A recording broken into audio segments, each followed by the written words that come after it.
లింగలేని శివరామప్రసాద్ గారు చెప్పినట్టు బాలకృష్ణ గారు కూడా ఒక మాట చెప్తేనే ఈ ఇష్యూకి ఒక ఫైనల్గా ఒక ఎండ్ కార్డ్ పడుతుంది, ఇష్యూ క్లోజ్ అవుతుంది. లేకపోతే అక్కడక్కడ ఈ ఇష్యూ వైసీపీకి భవిష్యత్తులో ఇది ఒక ఆయుధంగా మారుతుంది, మనసులో ఉంటుంది. అవసరమైనప్పుడు ప్రతిపక్ష పార్టీ దీన్ని బేస్ చేసుకొని కూటమిని విచ్ఛిన్నం చేసేటువంటి ఒక ప్రయత్నంలో ఇది కూడా ఒక వన్ ఆఫ్ ది పార్ట్ అవుతుంది. సాంబశివరావు గారు. బ్రహ్మనాయుడు గారు, నేను సరే వైఎస్ఆర్ అనటానికి 100 కారణాలు ఉండొచ్చు. వైఎస్ఆర్ అన్నారని నాకు ఉంది. వాళ్ళు ఎక్స్ప్లైట్ చేస్తున్నారు, దీన్ని తీగ లాగుతున్నారు, అనవసరంగా లాగుతున్నారు అనే మాటలు నాకు ఉన్నాయి. కానీ అది సొల్యూషన్ కాదు. సొల్యూషన్ ఎక్కడ ఉంది? బాలకృష్ణ గారు ఏదో పొరపాటున అన్నారా, స్లిప్ అయ్యి అన్నారా, ఎందుకు అన్నారో ఏమన్నారో అనేశారు, అన్నారని అందరూ నమ్ముతున్నారు. దానికి మనం ఎవరం కాదు హర్ట్ అయింది. అందరికంటే చిరంజీవి గారు ఎక్కువ హర్ట్ అయ్యి ముందు ఓపెన్ గా లెటర్ రాశారు ఆయన.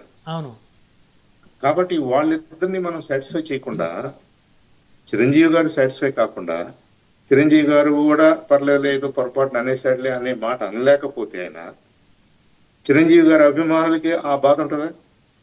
చిరంజీవి గారి అభిమానులే కదా కన్స్టబుల్ నంబర్ ఆఫ్ జన సైనికులు కూడా. ఇవాళ జన సైనికులు పవన్ కళ్యాణ్ గారికి ఏముంటది? ఒక పక్కన మా అన్న బాధపడుతున్నాడు, దానికి ఏం సొల్యూషన్ రాలేదు, నేనేమన్నా కూటమి కలిసి ఉండాలనే బాధ్యతాయుతమైన పొజిషన్ తీసుకున్నాను, నేనేం మాట్లాడలేని పరిస్థితిలో ఉన్నాను. మరి ఆయన పరిస్థితి ఏంటి? నాగబాబు గారి పరిస్థితి ఏంటి? జన సైనికులందరి పరిస్థితులు ఏంటి?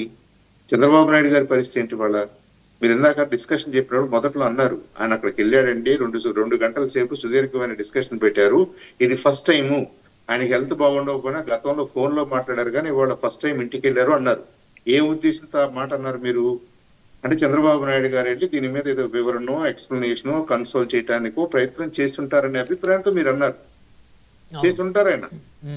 అంటే ఎవరో చేసిన దానికి, ఏదో జరిగిన దానికి ఆల్రెడీ ఇంత బర్డెన్ మోస్తున్న చంద్రబాబు నాయుడు గారి మీద ఇంకో బర్డెన్ వేయాలా మనం? ఇవాళ అంతే జరుగుతుంది కదండి, ఇవాళ అదే జరుగుతుంది కదా.